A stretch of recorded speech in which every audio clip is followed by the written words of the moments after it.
Olá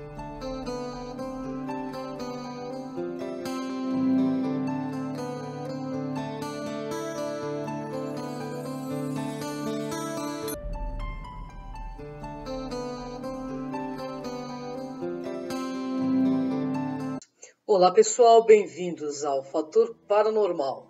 Eu sou Cris de Pascoal e hoje eu vou contar o 14º capítulo da minha jornada espiritual. Bem, eu vou falar um pouquinho de projeção da consciência, porque eu vejo a projeção da consciência como a principal ferramenta de contato. Continuando o meu relato, nos contatos com o arcturiano Kron, eles foram todos de forma lúcida, em projeção astral. E ele sempre dizia o seguinte, que eu pesquisasse, que eu questionasse. Para ele é lúcido questionar, pesquisar, experienciar, sentir, compreender e estudar. Ele diz o seguinte, se a humanidade fosse mais questionadora e menos robotizada, nós não estaríamos colocando o planeta e o futuro da nossa raça em perigo. Diz que todos somos ligados energeticamente, que terrestres e arcturianos fazem parte do mesmo grupo Karma. E a razão também pela qual estão empenhados em resgatar consciencialmente a nossa humanidade. Bem, meses após o primeiro contato com Kron, apresentou-se um de seus crew members, cujo nome é Kelps. A princípio, eu sentia a sua presença telepática insistente. Pedia-me a todo instante que eu estudasse tudo o que fosse possível. Queria que eu estivesse lúcida, para que eu trouxesse lucidez nas projeções também. E assim eu me esforcei para ter maior compreensão de tudo, para me manter lúcida, que não é nada fácil. Mas numa dessas projeções eu o conheço. Ele lembra um rapaz com mais ou menos 1,80 de altura, de mais ou menos 30 anos, olhos de mongol de um azul incrível, boca pequena, nariz pequeno, bem feito, cabelos longos, tipo cor de palha, testa proeminente. E parece que essa testa proeminente é uma característica, né, dos arcturianos. Ele tem o rosto comprido, que comparando lembra por cima um cavalinho muito simpático. É amistoso e de bondade cativante, mas parece um adolescente, é inteligentíssimo. Ele usa roupas coladas, tipo um macacão com uma simbologia de 2 triângulos. Somente mais para frente eu decifro o significado, com a ajuda de um linguista cabalístico. Kelps diz ser um tipo de mensageiro galáctico, um intermediário do Kron. Nos dias que se vão, passa a estar mais próximo comigo.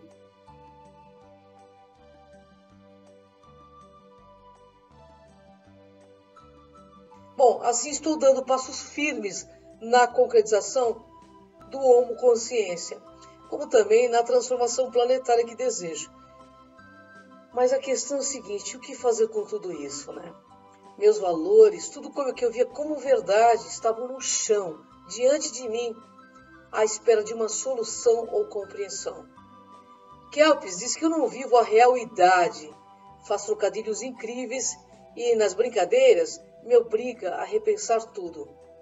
Várias noites eu me vejo com eles em locais que parecem que soam músicas pelo ar. Me sinto conectada, vivendo em multi-universos. Sempre ouvi falar que nascemos na Terra para termos sucesso. E, pessoal, o que realmente é o sucesso? Questionava ser ou ter. Eis a questão, né? Porque todos nós trabalhamos para ter, e de repente a gente morre e fica tudo aí. Nesses anos eu perdi pessoas que me eram caras demais, meu pai, meu amigo Rafa e muitos outros amigos jovens de HIV, que partiram muito cedo, né, daqui. Eu realmente estava triste, foi uma época difícil. Eu sempre questionava, será, Kelps, que nascemos só para pagar? Afinal, eu ouvira nos centros espíritas, nas leituras, anos a fio, que tínhamos de ser resignados, que tudo é karma. Ele me respondia que o tem de é uma utopia, que nós não temos de ser bons para morrer, nós temos de ser bons para viver. Ele me explicava que toda doença é uma inversão do ser, e que somente por intermédio da ciência da consciência ocorre a cura. Penso comigo o tempo todo, inversão Do que? Tantos valores. Será que eu aprendi tudo errado? No fundo, ainda não compreendo minhas patologias, minhas inversões. Ele fala disso como se fosse algo simples. Somente anos à frente eu começo a compreender como funciona esse processo de cura, né? Por meio, claro, da aquisição da maturidade consciencial. Kelps me dizia que não há doença no macrocosmo sideral, nem no microcosmo hominal, que existiam sim doentes. Agora, muitas outras pessoas juntaram-se ao grupo alfa. Colegas como Cláudia, Betinho, Elaine e outros afirmam ter visto os navios nas imediações do Camilópolis, que é um bairro da cidade de Santo André. Vivemos uma época quando a curiosidade nos leva à busca, e muitos desses participantes do grupo alfa, na realidade, acabaram por se dispersar. O fenômeno nos exigia crescimento ético, espiritual, consciencial, coisas que não são fáceis de encarar devido às nossas próprias limitações e ilusões e maturidade também. Bem, os seres da constelação de Alfa Centauros, denominados Zaicor e Zump, solicitem que busquemos o conhecimento da transcomunicação instrumental, a TCI. O grupo, ainda imaturo, não se interessa por pesquisas e autoconhecimento, mas pela fenomenologia. Acho a pesquisa de transcomunicação trabalhosa demais. Perdem-se em delongas filosóficas e espirituais e não entram nem sequer na experimentação pessoal. Isso faz, claro, com que esses seres se afastem do grupo temporariamente. Vimos muitos OVNIs e vários fenômenos e, de certa forma, desanimamos. Éramos muito infantilizados. Tivemos até aí, então, experiências inéditas, mas não temos maturidade para levar o trabalho adiante. Nessa época, tudo havia mexido demais comigo. Meu comportamento, ideias e ideais já não são os mesmos. Amigos que eu julgava queridos se afastaram de mim. Não entende por que eu mudei tanto. Esses mesmos amigos até hoje permanecem no passado.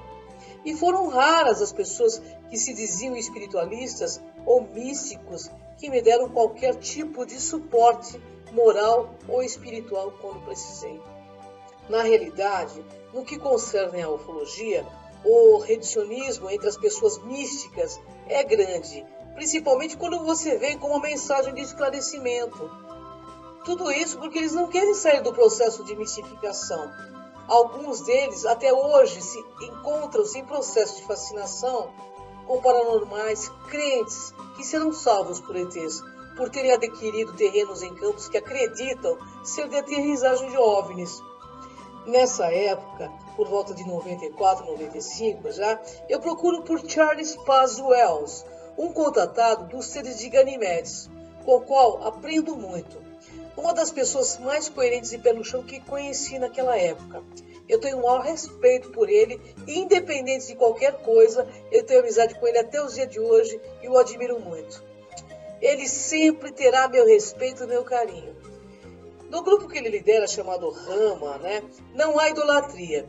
Esse grupo tem realmente a intenção do esclarecimento. Quem participa sabe disso. É um dos grupos onde mais me identifico. Aprendo e adquiro amigos dos quais caminham comigo até os dias de hoje nesse processo. Nessa época, eu também fiquei doente, muito doente.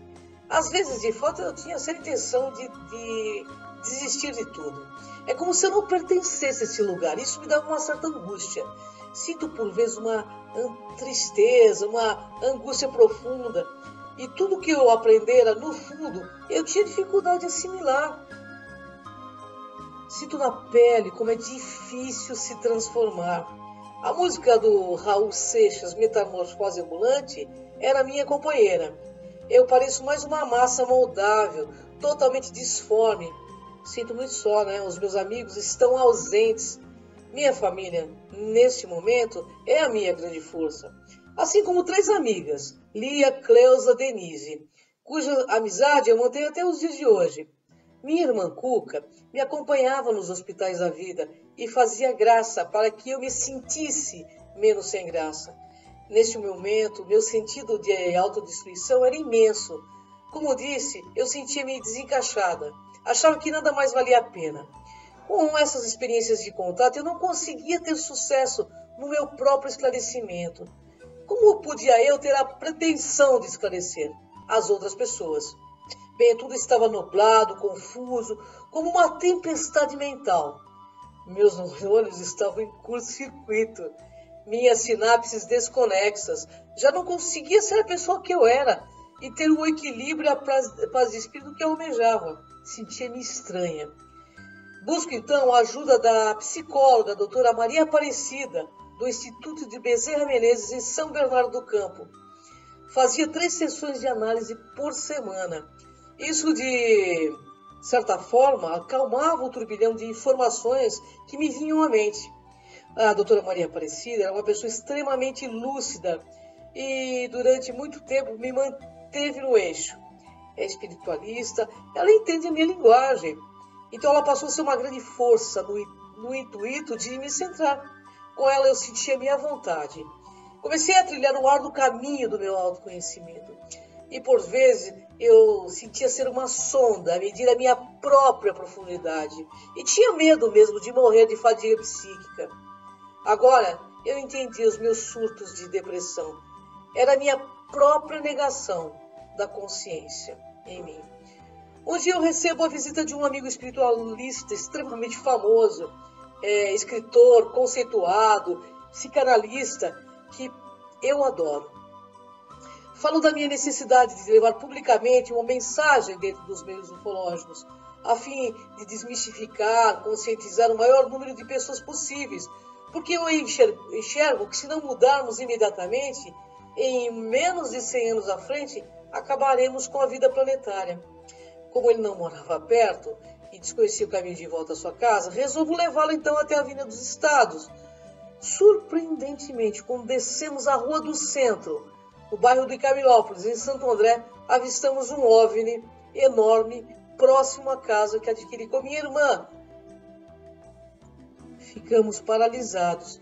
Após esse episódio, o meu amigo incentivou a escrever, mas eu sabia que eu não tinha maturidade para esclarecer ainda. Eu precisava compreender melhor o meu processo. Embora estivesse participando de vários cursos no Instituto de Projeciologia, ainda tudo era confuso. E ficava ainda mais quando fui ao programa Brasil Verdade, apresentado por doutora Rose na Band, a fim de conhecer o paranormal e contatado Urandir Fernandes. Fui como qualquer pessoa que desejava assisti-lo, sem dizer absolutamente nada a ninguém. Sentei na segunda fileira da plateia.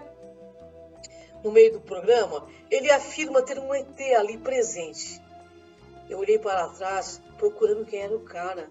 E de repente, ele pede ao câmera para apontar para mim, em zoom, afirmando ser eu um ET. Fiquei com uma cara de ué, sem graça, porque eu não podia confirmar isso. Era algo que eu não sabia. Nessa época, eu fui chamada várias vezes para o programa da doutora Rose na Band e tentei, dentro da confusão que existia na minha cabeça, levar o meu máximo o melhor possível, esclarecendo que não sabia dessa possibilidade, mas sabia sim que eles estavam entre nós, e dizendo que eu mesmo já os havia visto, que tinha contato com eles via projeção astral. Em maio de 97, então eu tenho a vontade firme de fazer algo de bom, sem saber exatamente o que é. Só sei que me encontro extremamente envolvida com o assunto. Nessa época eu já venho envolvendo com vários programas de TV, rádio, debates, congressos, participação num livro do Dom Perry chamado Decifrando Enigmas Extraterrestres e várias outras publicidades que abordavam o assunto de forma séria. Bem, o fato é que sinto a necessidade latente de fazer uma ponte para o invisível. Acredito de fato que seria bom nossa humanidade conseguisse assimilar o modus vivendi desses seres que parecem viver em um planeta onde realmente reina a consciência. E não existem guerras e doenças, né? Nem poder, nem vaidade. Essas coisas lá já são extintas, mas acho que por aqui vai demorar muito tempo para a gente aprender isso. Mas a gente tem que começar, né? E eu tenho a impressão de que, junto com tantas pessoas espiritualistas, ufólogos, cientistas, metafísicos, poderíamos formar a força necessária para dar início à transformação. Porque tudo é uma questão de tempo. É um sonho que pode vir a ser realizado, talvez anos à frente, mas precisamos começar. O fato é, eu fui tocada por algo transcendental. Não consigo entender por que de tantas misérias. Se somos e vivemos em um planeta abundante, onde um passarinho faz cocô e nasce uma árvore, tenho apenas a certeza que depende única e exclusivamente de nós. A frase do Krohn me acompanha até os dias de hoje. O problema mundial é, antes de tudo, individual. Se cada ser fizer a sua parte, tudo poderá ser diferente. O futuro do planeta Terra está na palma das nossas mãos. A salvação tão almejada, pessoal, só será alcançada se percorrermos os caminhos da consciência. Bem, eu quero apenas fazer minha parte e contribuir de fato para manter vivas a flora e a fauna da Terra.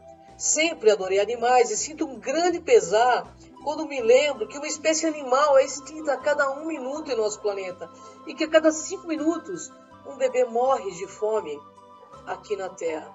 Isso me arrasa. Se não tivermos coragem de frear esse processo, estamos realmente fadados à destruição. Vejo tanta beleza na diversidade e queria fazer algo. Krohn até hoje nunca me pediu absolutamente nada. Sempre disse que no futuro eu encontraria aliados sérios. Como sempre, confio fielmente nessa força universal que chamo Deus e tenho certeza que sua mão me amparará. Pois atrás de toda tentativa humana de evolução, eu tenho certeza que existe a mão da força criadora.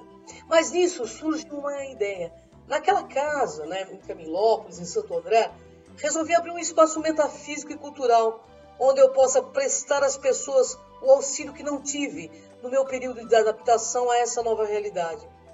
Infelizmente, naquela época, a sociedade, a religião e a comunidade científica não estavam preparados para orientar pessoas que de uma hora para outra se viam envolvidas em casos de abdução. Então, em 13 de julho de 97, eu abro o espaço metafísico Krohn com 2 objetivos: o despertar da consciência por meio do autoconhecimento e da experimentação pessoal, e também o de ajudar a contatados e abduzidos, que no primeiro instante, pensam ter ficado loucos, como eu pensei. Mas, num domingo que antecedia a inauguração do Espaço Krohn, aconteceu algo muito estranho e interessante que eu desejo relatar aqui. Vou com Regina, uma amiga minha, num jantar para Krishna, na Sociedade dos Hare Krishnas. Ela tinha sido membro da Sociedade Hare Krishna, então entro e sou recebida por um indiano. Lá sentam homens de um lado, mulheres de outro. De repente eles começam a cantar um mantra indiano, saudando o Deus Shiva. Eu comecei a cantar o mantra e de repente eu entrei numa espécie de frenesi. Nisso, aquela mancha que aparece no meio da minha testa começa a aparecer e ficar avermelhado, E de certa forma eu fiquei meio que obnubilada. A minha amiga dizia que eu cantava perfeitamente os mantras, dançando e cantando junto com os indianos. Eu fui parar no outro lado dos homens, no lado masculino. Passaram então uma vasilha com fogo, onde os homens tinham que passar a mão. Ela disse que eu enfiei a mão no fogo, sem qualquer restrição, em saudação a Shiva. O indiano que fazia o culto desceu e me saudou, e para falar a verdade não tinha noção nenhuma do que eu estava fazendo. Parecia que eu estava totalmente obnubilada mesmo. Ele percebeu a mancha na minha testa. As pessoas diziam que eu era um sacerdote de Shiva. Bem, depois do ritual, sentei com eles e jantei a oferenda a Krishna. O indiano veio, sentou à minha frente, chamou um tradutor, porque ele falava realmente indiano, e questionou-me se eu conhecia o Deus Shiva. Falei, olha, eu conheço ele assim, só de imagem, não sei nada profundamente dele. Eu vim apenas para conhecer e participar do jantar a Krishna, que vocês oferecem todo domingo à noite. O tradutor me disse o seguinte: você passou a mão no fogo purificador. E isso somente os sacerdotes de Shiva fazem. E essa mancha na sua testa é uma marca espiritual de quem serve a Shiva. Bem, depois eu vim a saber que Shiva, na Índia, é o deus que derruba os egos, né? Naquele momento o meu estava totalmente no chão. Mas a continuação dessa história ficará para o próximo capítulo de Fator Paranormal. Vem comigo. Hari Shiva.